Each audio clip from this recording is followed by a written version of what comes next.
क्या सर इसमें जटिलता होती, क्योंकि टाइगर मेनन, याकूब मेनन, दाऊद इब्राहिम, कई सारे बड़े बड़े आरोपी थे और बहुत ज्यादा संख्या थी आरोपी जी। इनको लेकर कैसी तैयारी आप लोगों ने की थी? फिर मेरी जिंदगी के 13 साल ऑर्थो रोड में जेल में गुजारे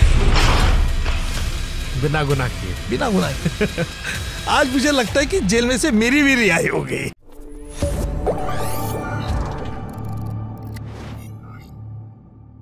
क्या सर इसमें जटिलता होती, क्योंकि टाइगर मेनन, याकूब मेनन, दाऊद इब्राहिम, कई सारे बड़े बड़े आरोपी थे और बहुत ज्यादा संख्या थी आरोपियों की जी। तो इनको लेकर कैसी तैयारी आप लोगों ने की थी? फिर देखो, मैंने कहा ना कि ये ट्रायल कम से कम 12 साल जेल में चले और 12 साल में हमेशा ऑर्थो रोड जेल में एक कोर्ट बनाया गया था।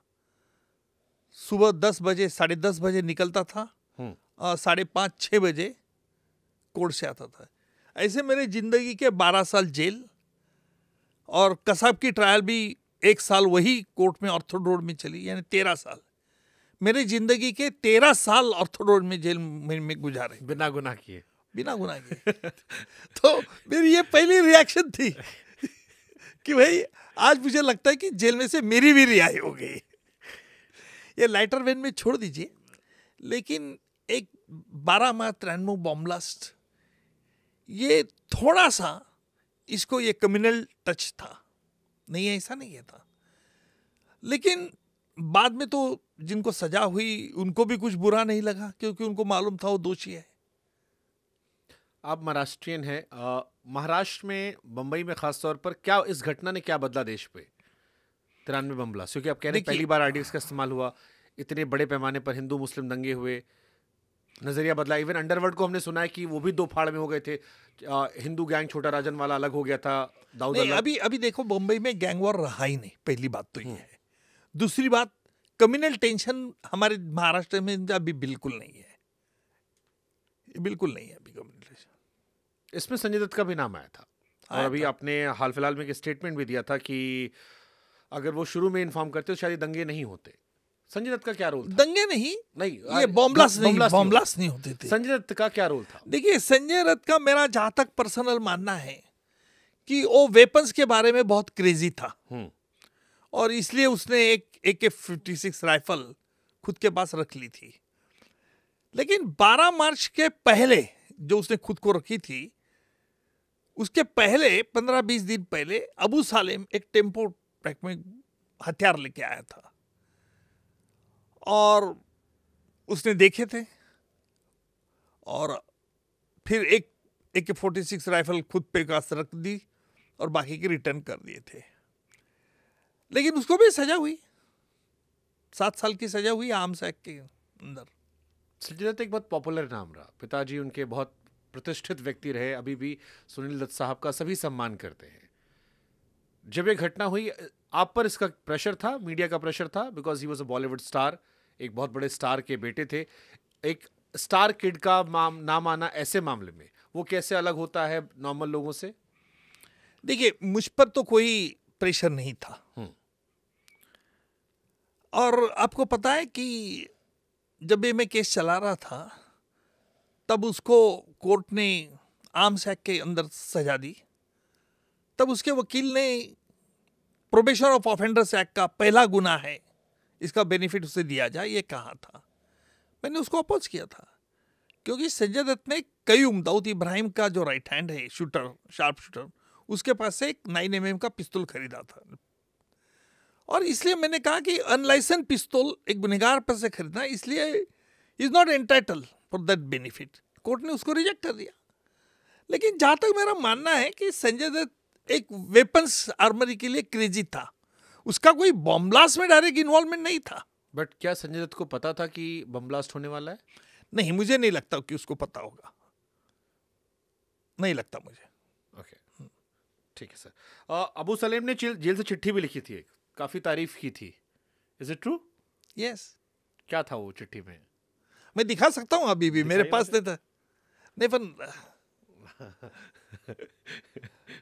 देखो, कई साल रिपोर्टर से मेरा पाला पड़ता है तो मुझे मालूम है कि रिपोर्टर ऐसे कुछ सवाल पूछेंगे, सिर्फ मैं दिखा दूंगा आपको। ये अबू सलेम वाली चिट्ठी है, देखिए ना, यूएन साहब, उज्जवल निकम साहब, और इधर इसका नाम लिखिए अबू सालेम अंसारी। देखिए तो एक बार जरा देखूं तो अबू सलीम की हैंडराइटिंग में पढ़ लीजिए, पढ़ने में कोई शिफ्ट नहीं है।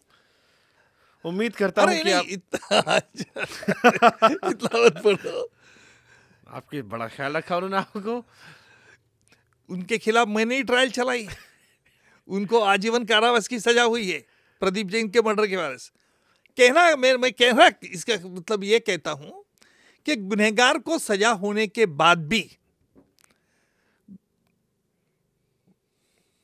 मतलब इसमें एक लाइन है, मतलब मैं आपसे विद परमिशन, क्योंकि आपने कहा आपने सजा दिलाई है, उसके बाद वो लिखता है कि कुछ ही लोग हैं जिनकी शख्सियत को देखकर दिल से इज्जत करने का मन करता है, उनमें से आप एक हैं। ये आपको दिखाना बहुत जरूरी इसलिए था कि आप लोग भी समझ ले कि सवाल जवाब किस प्रकार के होना चाहिए। आगे पढ़िए, फिर पूछिए, फिर मन में पढ़ लीजिए। मैं नहीं पढ़ रहा हूं।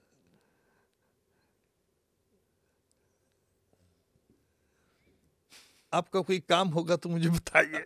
वही मैं पढ़ रहा कि अबू सलीम इज राइटिंग। और एक बात कहना चाहता हूँ, कभी मेरे लायक कोई काम हो तो जरूर बताइएगा। नहीं, ये दिखाने का मतलब ये है कि मेरी किसी को ही अब गुनहगार के खिलाफ जाति दुश्मनी नहीं रहती है, इसका ये सबूत है। तो अबू सलीम आपको साहेब लिख के कोट कर रहे हैं। साहेब नमस्कार जी। 11/10/2021 की ये चिट्ठी है। अबू सलीम ने खत क्यों लिखा आपको? देखिए, आपने तो जेल भिजवाया उसे। नहीं, अभी देखो, मेरे बारे में मेरे ऑल मूवमेंट्स ये आरोपी फॉलो करते हैं। मैं महाराष्ट्र में हर डिस्ट्रिक्ट में केसेस चलाता हूँ, बड़े बड़े मामले में। तो मैं कुछ बीमार था तो कोर्ट में नहीं गया था, तो एक अभियुक्त के खिलाफ मैं केस चला रहा था, तो मेरा सिक एप्लीकेशन कोर्ट के सामने गया, तो उसमें लिखा था कि मैं बीमार हूं, नहीं 10-15 दिन आया।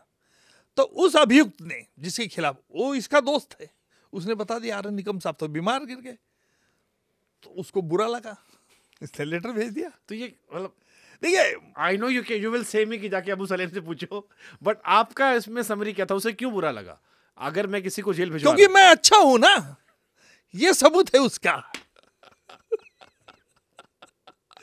देखो, ये बड़ी हैरानी की बात है। बहुत मतलब उसकी भाषा जो है वो बड़ी रिस्पेक्टफुल भाषा है। आपको तो पूरा अपने शांति से पढ़ लीजिए अपना पॉडकास्ट होने के बाद। लेकिन एक बात कहता हूं, इसका सूत्र ये है कि जैसे अभी अबू सलेम आया, पुर्तगाल से आया ना मोनिका, तो मुझे ताज्जुब इस बात का हुआ, उस वक्त मुझे मालूम नहीं था कि उसने प्लास्टिक सर्जरी करके चेहरा बदल लिया है। Smart hero, smart more than the your Bollywood heroes also. इतना स्मार्ट एक लड़का, यंग बॉडी बीडी, एकदम तैयार होकर आके बैठा है, वो मेरे पास देख रहा है, मैं उसके पास देख रहा हूँ। उसे पता था कि ये शख्स, अपने बारे में तो सबको, मेरी कुंडली सबको मालूम रहती है। और तो जब देखा उसने मुझे, तो मेरी एक आदत है भाई, आदत तो ये है, मैंने पूछा क्यों मोनिका ने सचमुच तेरे से ही शादी की थी? तो उसने जवाब क्या दिया होगा? उसने जवाब दिया, क्या आपको निकाहनामा दिखा दो? बोला नहीं यार, निकाहनामा मत दिखा। फिर मैंने ऐसे कुछ बात उससे की, फिर उसको मैंने कहा कि यार तू इतना अच्छा लड़का दिखता है, तेरे पिताजी भी वकील थे उत्तर प्रदेश में, ये ऐसा क्यों चला गया तू गैंगस्टर के पास? यार तेरी तबीयत अच्छी है, तू बॉडी व्यायाम करता, जेल में बोले एक्सरसाइज करता है, ये इतना फिटनेस खुद को रखता है, फिर ऐसा क्यों किया तूने? इसका मर्डर क्या? बोलता साहब मैंने नहीं किया। अरे मतलब छोड़ यार बात, छोड़, तू नहीं बोलता तो मुझे मालूम है ना तूने मर्डर तेरे लोगों से किया। बोलता मैंने किया ही नहीं साहब, मेरे पास झूठा अंजाम है। मतलब ठीक है, चल मान लिया झूठा अंजाम है, लेकिन ये तो सवाल है कि उन लोगों के पास तू क्यों था? और मैंने कहा कि तू अगर पिताजी तेरे वकील थे तो तू भी वकील बन सकता था यार, तू अच्छा है, बात अच्छा करता है, you are behaving very nicely with me and with everyone. तो बोलता साहब नसीब, वो नसीब को दोष दे देता है। मतलब अच्छा एक काम कर, अभी तू जेल में अच्छा रहना, डेली एक्सरसाइज कर, जब भी मैं देखूंगा, जब भी केस में देखूंगा, मुझे कभी तू नर्वस नहीं होना चाहिए। वाह सर, लेकिन एक बात है ध्यान में रख, मैं तेरे खिलाफ सबूत लाने वाला हूं और तुझे सजा करवाने वाला हूं, ये बात ख्याल में रख। कुछ बोलता नहीं था। जैसे I started argument against him in English, he knows English very well, तो थोड़ा मैंने पीछे देखा उसकी क्या रिएक्शन है, फेशियल एक्सप्रेशन, गुस्सा आ गया था उसको, लाल।